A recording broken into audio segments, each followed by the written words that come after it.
Cerita ini diangkat dari kisah nyata. Jika kalian suka dengan cerita ini, jangan lupa like, komen, dan subscribe agar kisah ini terus berlanjut. Aku bukan gadis kaya. Aku hanya gadis desa sederhana yang hidup di antara sawah dan ladang. Menikmati keseharian dengan kesibukan yang selalu sama. Namun, siapa sangka, dalam sekejap mata, hidupku berubah drastis. Ayahku berhutang banyak pada seorang pria kota, pemuda tampan dan mapan yang memiliki sebagian besar ladang di desaku. Tak ada pilihan lain. Aku dipaksa menikah dengannya demi menyelamatkan keluarga. Aku pikir, inilah akhir dari hidupku yang bebas. Tapi aku sama sekali tak menyangka, sehari sebelum pernikahanku, dia telah menikahi wanita lain. Hari itu, aku duduk dengan kebaya putih yang disiapkan ibuku. Riasanku sederhana, tetapi air mataku terus jatuh, membasahi pipi. Aku tidak mengenalnya dengan baik. Hanya pernah melihatnya beberapa kali saat ia datang ke desa mengurus ladang.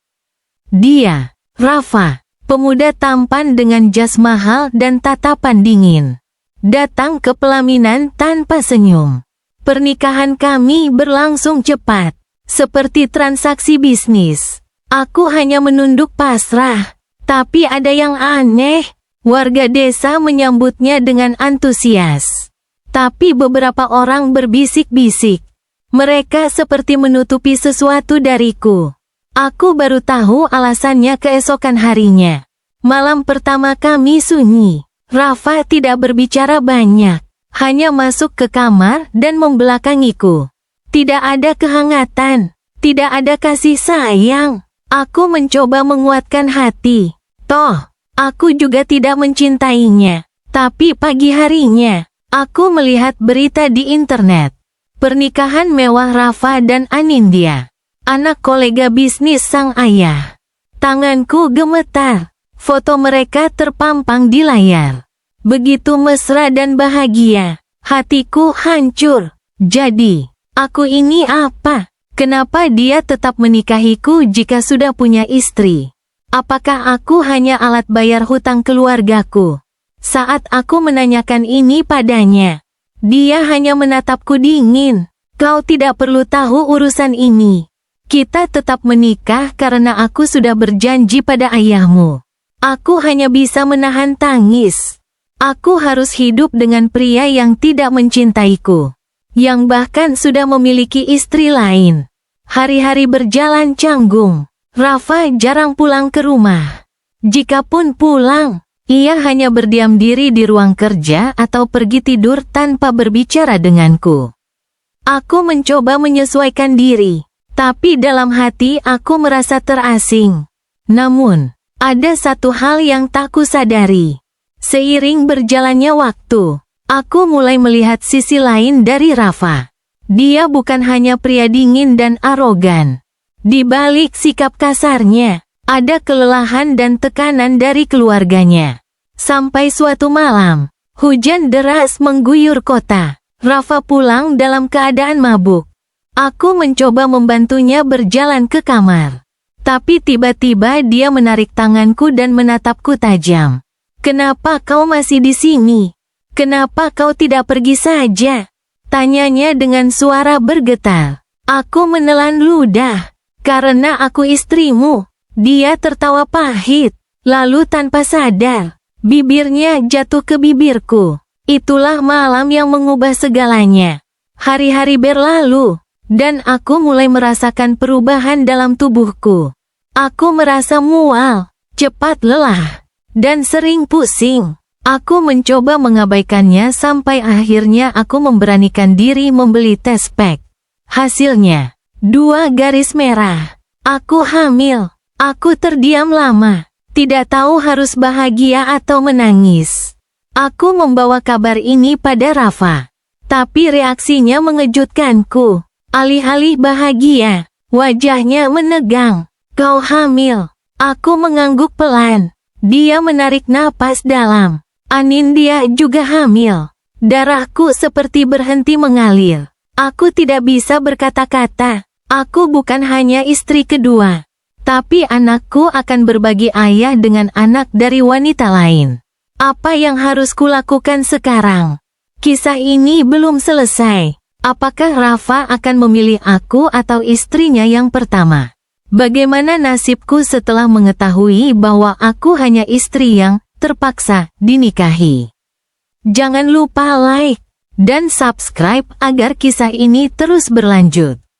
Kehamilan ini bukan hanya membawa perubahan dalam hidupku, tetapi juga mengubah dinamika keluarga besar Rafa, terutama sang ibu, Nyonya Miranda. Wanita terpandang yang selama ini hanya menganggapku sebagai bayang-bayang dalam hidup anaknya. Sejak tahu aku juga mengandung, wajahnya yang dulu dingin mendadak berubah lebih hangat. Aku tahu betul kenapa. Bukan karena dia mulai menerima kehadiranku, tapi karena bayi yang kukandung mungkin saja seorang putra, yang akan meneruskan kekaisaran bisnis keluarga mereka. Waktu berlalu. Usia kandunganku dan Anindya semakin mendekati 7 bulan. Di keluarga Rafa, ada sebuah tradisi turun-temurun untuk mengetahui jenis kelamin anak sebelum lahir. Mereka akan menggelar ritual membelah kelapa di acara 7 bulanan, di mana Rafa sendiri yang harus membelah kelapa tersebut di depan semua keluarga besar. Jika kelapa terbelah lurus sempurna, maka bayi yang dikandung istrinya laki-laki. Sebaliknya, jika kelapa terbelah miring atau tidak sempurna, maka perempuanlah yang akan lahir. Aku tidak peduli dengan tradisi itu. Bagiku, laki-laki atau perempuan, anakku tetap berharga, tapi tidak bagi keluarga Rafa. Apalagi bagi Nyonya Miranda. Baginya, mewariskan perusahaan hanya kepada seorang anak laki-laki adalah sebuah keharusan. Hari yang dinanti pun tiba. Sebuah acara besar digelar di rumah keluarga besar Rafa. Semua kolega bisnis, saudara, hingga kerabat jauh berkumpul dalam perayaan 7 bulanan ini. Anindya duduk di sofa mewah dengan kebaya anggunnya. Sementara aku hanya mengenakan kebaya sederhana yang kubawa dari desa. Aku bisa merasakan tatapan sinis dari beberapa tamu. Dia ini siapa? Kok bisa datang di acara yang sakral ini? Katanya istri kedua. Ah, pasti cuma istri pelarian. Aku menunduk, mencoba menahan semua ucapan mereka. Tapi kemudian, suara Nyonya Miranda yang berwibawa mengalihkan perhatian semua orang. Baiklah, sudah saatnya. Semua mata tertuju pada Rafa yang sudah berdiri di tengah ruangan. Di hadapannya, 2 buah kelapa besar telah disiapkan. 1 untukku, 1 untuk Anindya. Ingat, Rafa, ujar Nyonya Miranda, keturunan laki-laki akan membawa keberuntungan bagi keluarga kita. Jangan sampai kau mengecewakanku. Aku bisa melihat wajah tegang di antara semua orang. Tapi yang paling menegang tentu saja adalah aku dan Anindya. Rafa mengangkat kapak tajam, bersiap membelah kelapa pertama. CLAAKKK. Kelapa terbelah lurus sempurna. Sorak-sorai langsung menggema di ruangan. Anindya hamil anak laki-laki. Seseorang berteriak. Anindya berhasil memberikan pewaris keluarga. Aku menarik napas dalam. Aku tidak kecewa. Jujur, aku malah lega. Setidaknya aku tidak akan diperebutkan oleh keluarga ini. Tapi kemudian, Rafa mengangkat kapak untuk membelah kelapa kedua. Hati kecilku berbisik, tak peduli hasilnya, aku akan tetap menyayangi anakku. Rafa mengayunkan kapaknya. CLAAKKK. Aku langsung terdiam. Semua orang di ruangan terkejut. Kelapa yang seharusnya terbelah miring, ternyata juga terbelah lurus sempurna. Aku dan Anindya sama-sama hamil anak laki-laki. Ruangan yang tadinya penuh sorak-sorai mendadak hening. Semua orang saling pandang, tidak percaya dengan hasilnya. Nyonya Miranda menatap kelapa itu lama, lalu menatapku dengan tatapan sulit ditebak. 2 cucu laki-laki. Tapi hanya satu yang akan mewarisi bisnis keluarga. Aku bisa merasakan hawa dingin yang mulai mengitari ruangan. Seolah-olah ini bukan lagi tentang kelahiran seorang anak, tapi tentang persaingan dua ibu dan dua anak yang bahkan belum lahir. Anindya menggenggam tangan Rafa, seolah memastikan bahwa dialah yang lebih pantas menjadi istri utama. Sementara aku hanya seorang istri yang terpaksa dinikahi karena hutang keluargaku. Lalu, apakah anakku akan dianggap sah di mata mereka? Ataukah ini hanya awal dari pertarungan panjang yang harus kuhadapi? Waktu terus berlalu, kandunganku semakin besar, dan hari perkiraan lahir semakin dekat. Selama 2 bulan terakhir, kehidupanku di rumah keluarga Rafa tak pernah benar-benar tenang. Anindya yang tadinya bersikap anggun, kini mulai memperlihatkan sisi aslinya. Ia lebih sering bersikap sinis, menyindirku seolah aku hanya bayangan dalam kehidupan suaminya. Aku tak peduli. Yang terpenting bagiku adalah anak dalam kandunganku. Tapi yang tak kusangka, persaingan ini bukan hanya antara aku dan Anindya. Nyonya Miranda mulai menunjukkan niat tersembunyinya. Suatu malam, aku mendengar percakapan Nyonya Miranda dengan seseorang di ruang tengah. Pastikan anak Anindya lahir lebih dulu, katanya dengan suara rendah. Tapi, Bu, itu tidak bisa dipastikan. Lagi pula, kehamilan mereka hanya selisih beberapa hari.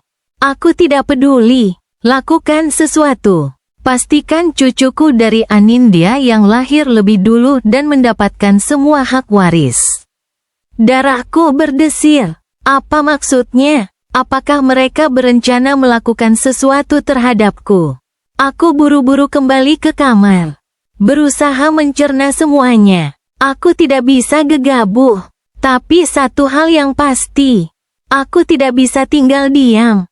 Sejak percakapan itu, aku mulai lebih waspada. Di meja makan, Anindya selalu berusaha menunjukkan dominasi. Sayang, setelah anak kita lahir, kita akan langsung menggelar pesta besar. Kan? Katanya sambil tersenyum pada Rafa. Rafa hanya mengangguk. Aku menatap piringku, berusaha mengabaikan. Tapi kemudian Nyonya Miranda menatapku.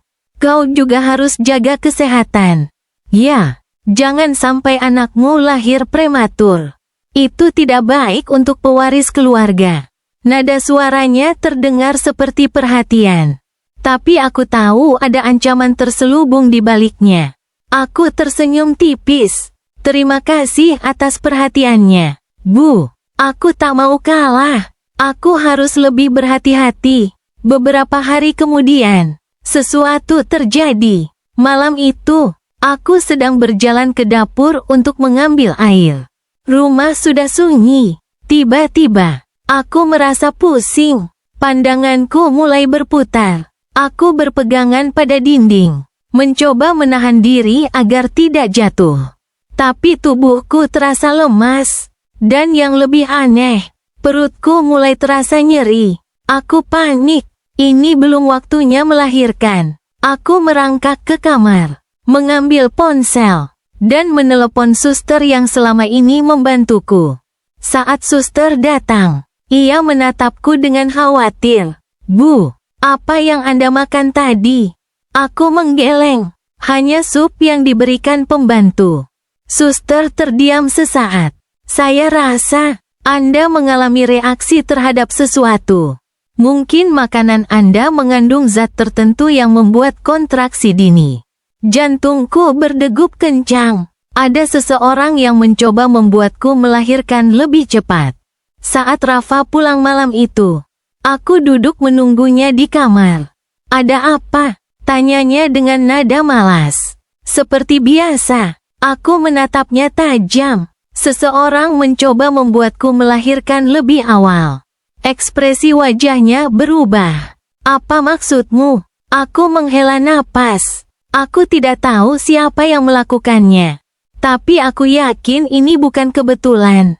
Aku harus lebih berhati-hati. Rafa menatapku lama. Lalu, untuk pertama kalinya, aku melihat sesuatu di matanya.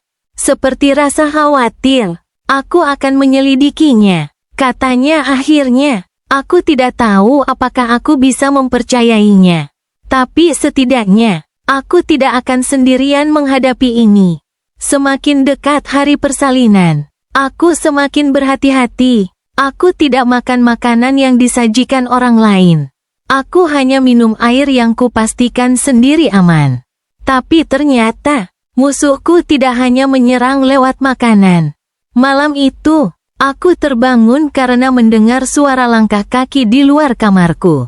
Hatiku berdebar. Aku mengintip dari balik pintu. Di luar, kulihat bayangan seseorang berdiri di depan pintu kamarku. Aku menahan napas. Siapa itu? Tiba-tiba, handle pintu kamar bergerak. Seseorang mencoba masuk. Aku buru-buru mengunci pintu dan mundur ke belakang. Tanganku gemetar. Lalu terdengar suara pelan dari luar. Kau seharusnya tidak ada di sini. Aku ingin berteriak, tapi tenggorokanku tercekat. Lalu langkah kaki itu menghilang. Aku tidak bisa tidur lagi malam itu. Aku sadar, aku sedang diburu, dan mereka tidak akan berhenti sampai aku benar-benar tersingkir. 2 bulan berlalu dengan penuh ketegangan. Hingga akhirnya, hari itu tiba. Aku merasakan kontraksi hebat. Perutku nyeri luar biasa. Suster membawaku ke rumah sakit.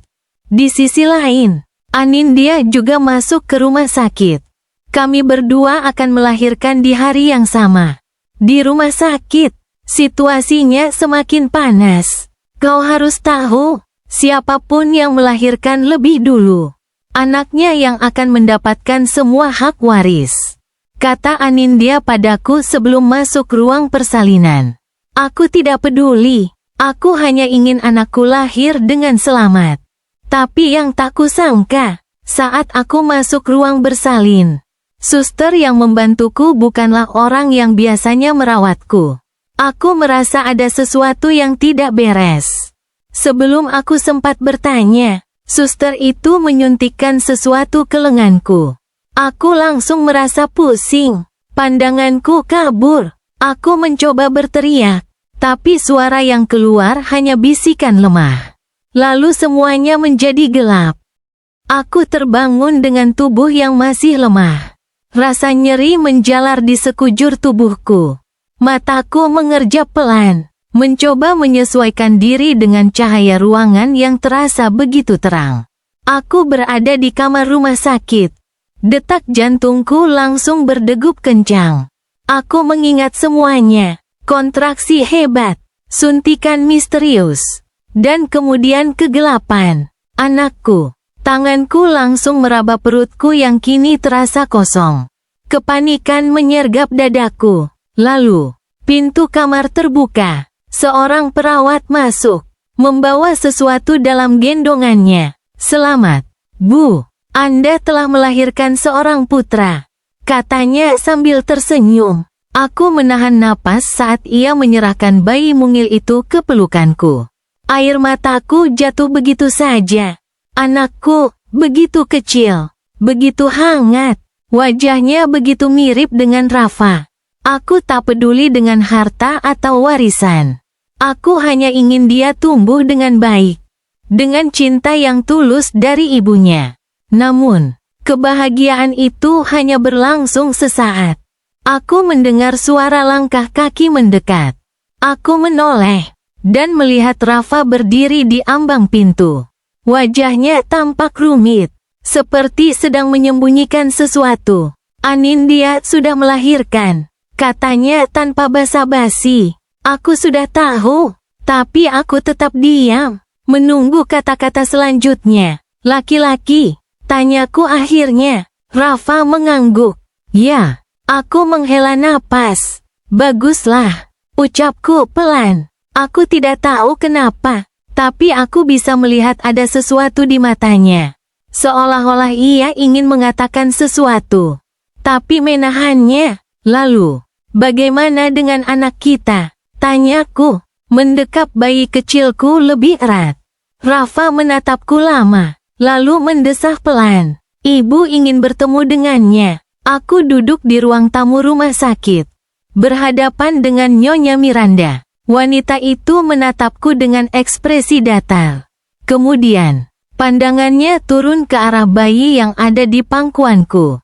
"Dia laki-laki?" tanyanya. Suaranya dingin. Aku mengangguk.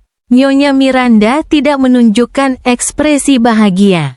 Berbeda dengan saat mendengar Anindya melahirkan. "Sayang sekali," katanya akhirnya. "Kalau saja kau melahirkan lebih dulu."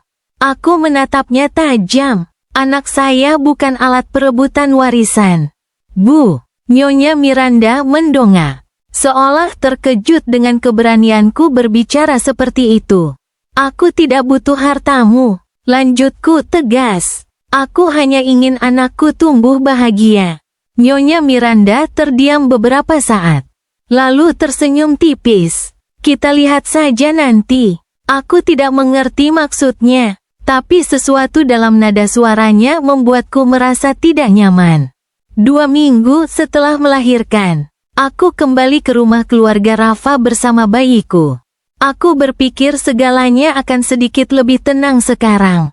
Aku salah besar. Anindya tidak akan membiarkan aku dan anakku hidup dengan damai. Sejak hari pertama aku tiba, ia sudah menatapku dengan penuh kebencian. "Jadi, kau juga melahirkan laki-laki?" katanya dengan nada menyindir saat bertemu denganku di ruang tamu.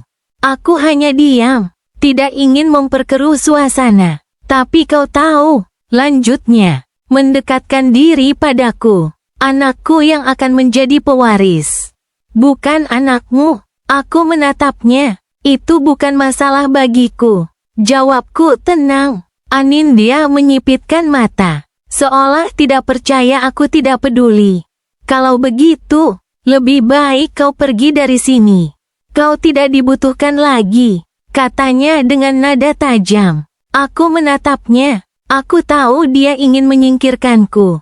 Tapi aku tidak akan pergi begitu saja. Karena aku mulai merasakan sesuatu yang berbeda dari Rafa. Dan aku tahu, aku tidak akan membiarkan anakku kehilangan haknya begitu saja. Pagi itu, suasana di rumah terasa lebih tegang dari biasanya. Ibuku sudah mondar-mandir di dapur. Sementara ayah duduk di beranda dengan ekspresi serius.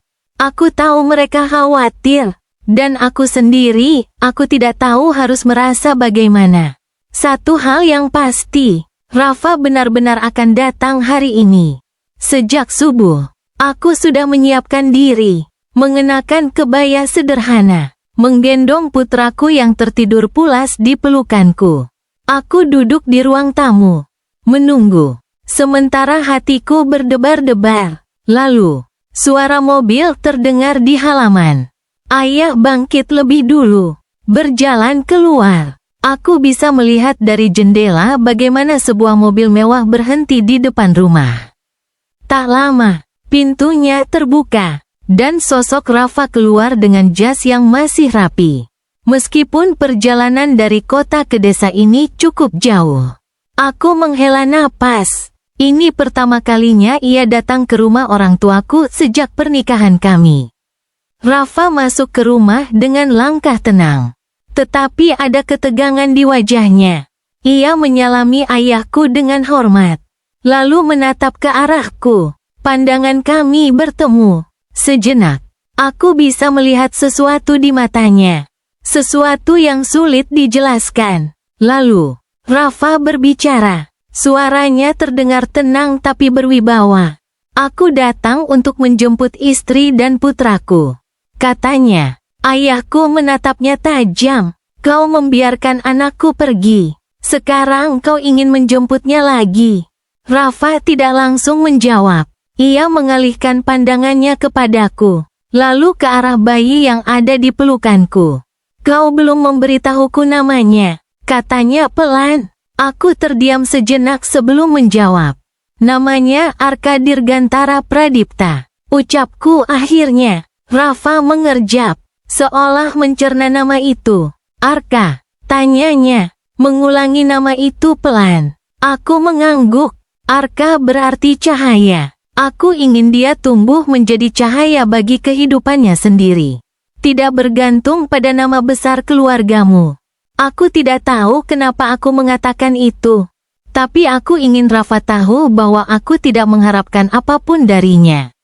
Rafa menatapku lama. Lalu, sesuatu di wajahnya berubah. Aku menyukainya. Katanya akhirnya, nama yang bagus. Aku sedikit terkejut mendengar pengakuannya. Setelah beberapa saat, ibuku menghidangkan teh untuk Rafa. Kami duduk bersama di ruang tamu. Tetapi suasana masih terasa kaku. Akhirnya, aku yang memecah keheningan. Mengapa kau datang sendiri untuk menjemputku? Tanyaku, menatapnya penuh tanda tanya. Rafa meletakkan cangkir tehnya. Karena aku ingin memastikan kau pulang. Jawabnya tanpa basa-basi. Aku mengerutkan kening. Kenapa sekarang? Kenapa tidak membiarkanku tetap di sini? Rafa menatapku dalam-dalam. Karena aku sadar, aku tidak ingin kau pergi terlalu jauh dariku. Jantungku berdebar keras mendengar kata-katanya. Tapi kau tahu, Rafa, di rumahmu, aku tidak lebih dari bayangan. Tidak ada yang menganggapku ada. Apalagi dengan pesta besar yang mereka buat untuk Anindya dan anaknya. Kataku dengan jujur. Rafa mendesah. Aku tahu, dan aku tidak bisa mengubah apa yang telah terjadi. Tapi yang bisa kulakukan adalah memastikan kau dan Arka tetap berada di sampingku. Aku terdiam. Aku tahu ibuku tidak akan pernah mengakui Arka sebagai pewaris. Lanjutnya, tapi dia tetap anakku, dan aku tidak ingin dia tumbuh jauh dariku. Aku menggigit bibir. Aku ingin percaya pada kata-katanya. Tapi aku tahu dunia tempatnya berasal tidak sesederhana itu. Lalu, apa rencanamu? Tanyaku akhirnya. Rafa menatapku lekat-lekat sebelum menjawab. Pulanglah bersamaku. Dan aku akan memastikan kau dan Arka mendapatkan tempat yang pantas di keluarga itu. Aku menatapnya, mencoba mencari kebohongan di matanya. Tapi tidak ada. Untuk pertama kalinya, aku melihat ketulusan di wajah Rafa. Dan untuk pertama kalinya, aku merasa mungkin aku benar-benar memiliki tempat di sisinya. Keesokan harinya, aku akhirnya memutuskan untuk kembali ke kota bersama Rafa. Perjalanan panjang itu dipenuhi keheningan. Rafa lebih banyak diam, sementara aku sibuk menenangkan Arka yang sesekali terbangun. Namun, di dalam mobil itu, aku mulai merasa sesuatu yang berbeda. Seolah-olah ada jarak di antara kami yang mulai menyempit. Namun, apakah ini nyata? Ataukah ini hanya harapan kosong yang aku ciptakan sendiri? Aku tidak tahu, tapi satu hal yang pasti. Aku siap menghadapi apapun yang menungguku di rumah itu. Pagi itu, udara terasa begitu segar. Aku, Rafa, dan putra kami duduk di belakang rumah. Menikmati pemandangan sawah yang terbentang luas. Embun pagi masih menempel di daun-daun padi. Sementara matahari mulai muncul perlahan, menyinari bumi dengan hangatnya. Aku menatap Rafa yang duduk di sampingku. Wajahnya terlihat lebih tenang dari sebelumnya. Mungkin karena berada di desa memberinya sedikit ketenangan setelah semua yang terjadi di kota. Aku menarik napas dalam, mengumpulkan keberanian untuk berbicara. Rafa, panggilku pelan. Ia menoleh padaku. Matanya menatap penuh perhatian. Aku menggigit bibirku sesaat sebelum melanjutkan. Apa tidak sebaiknya kamu membagi waktumu? Sebulan di desa bersama aku dan Arka. Dan sebulan di kota bersama Anindya dan putramu. Aku bisa merasakan tubuhnya menegang seketika. Ia terdiam, seolah mencerna kata-kataku dengan hati-hati. Kenapa tiba-tiba kamu berpikir seperti itu? Tanyanya, nada suaranya sedikit waspada. Aku menghela napas. Karena, aku tidak ingin terus merasa seperti orang asing dalam hidupmu. Rafa, aku tahu posisiku. Aku tahu siapa aku dalam pernikahan ini. Aku tidak meminta lebih. Hanya ingin kamu adil, setidaknya untuk Arka. Dia juga berhak merasakan kehadiran ayahnya. Meskipun aku tahu dia tidak bisa mendapatkan status yang sama seperti putramu yang di kota. Aku bisa melihat bagaimana rahang Rafa mengeras. Tangannya mengepal di atas lututnya. Jadi menurutmu aku tidak adil? Bukan begitu. Aku buru-buru menjelaskan. Aku hanya ingin solusi yang tidak menyakiti siapapun. Aku tahu kamu tidak bisa meninggalkan Anindya. Aku tahu kamu juga harus berada di sana untuk putramu. Tapi aku juga di sini. Rafa, bersama anakmu. Suasana menjadi hening. Hanya suara angin yang menggesek dedaunan dan gemericik air dari irigasi sawah yang terdengar. Beberapa menit berlalu sebelum Rafa akhirnya menarik napas panjang dan berkata, "Aku mengerti maksudmu, tapi ini tidak mudah. Anindya tidak akan terima jika aku harus pergi sebulan penuh ke desa. Lagi pula, keluargaku juga masih menganggap anak Anindya sebagai satu-satunya pewaris." Aku menggenggam ujung rokku erat, berusaha menahan perasaan yang berkecamuk dalam dada. Jadi, bagaimana menurutmu? Apa aku hanya akan terus berada di sini tanpa kepastian? Rafa menatapku lama, lalu mengalihkan pandangannya ke arah hamparan sawah yang luas. Aku butuh waktu untuk memikirkan ini. Arini, katanya akhirnya. Aku mengangguk pelan, meskipun itu bukan jawaban yang kuharapkan. Setidaknya aku tahu Rafa mulai mempertimbangkan perasaanku. Namun, aku tidak tahu apakah keputusannya nanti akan berpihak padaku, atau justru semakin menjauhkan aku dan Arka darinya. Siang itu, Rafa menerima panggilan dari kota. Aku memperhatikan ekspresi wajahnya yang berubah serius saat berbicara di telepon. Aku tidak bisa mendengar dengan jelas, tetapi aku bisa menebak dari nada suaranya bahwa ini bukan percakapan yang menyenangkan. Setelah menutup telepon, ia terlihat gelisah. "Ada apa?" tanyaku hati-hati. Rafa menghela napas. "Anindya tahu aku masih di desa. Dia marah besar." Aku menegang. Dari mana dia tahu? Petik 2. Aku tidak tahu. Mungkin ada seseorang yang memberitahunya. Aku menunduk. Meskipun aku sudah menduga Anindya akan marah jika tahu Rafa masih bersamaku. Tetap saja aku merasa cemas. "Apa yang dia katakan?" tanyaku pelan. "Dia ingin aku segera kembali. Dia bilang aku lebih mementingkan kamu daripada dia dan anak kami." Rafa mengusap wajahnya dengan frustrasi. "Aku tidak ingin ada pertengkaran. Tapi situasi ini semakin sulit." Aku menggigit bibirku, menahan keinginan untuk bertanya apakah Rafa benar-benar akan kembali ke kota secepatnya. Namun sebelum aku sempat membuka mulut, Rafa sudah lebih dulu berkata, "Aku akan tinggal di sini beberapa hari lagi." Aku menatapnya, sedikit terkejut. "Kamu yakin?" Rafa mengangguk. "Aku butuh waktu untuk berpikir. Dan aku ingin menghabiskan waktu lebih banyak dengan Arka sebelum aku kembali ke kota." Hatiku terasa sedikit lega mendengar kata-katanya. Namun, aku tahu ini bukan akhir dari masalah kami. Anindya tidak akan tinggal diam. Dan aku bisa merasakan badai yang lebih besar sedang menunggu di depan. Bagaimana kelanjutan hubungan Arini dan Rafa? Apakah Anindya akan membiarkan Rafa tetap tinggal di desa? Atau justru rencana lain sedang disusun untuk memisahkan mereka? Jangan lupa like, komen, dan subscribe agar cerita ini terus berlanjut.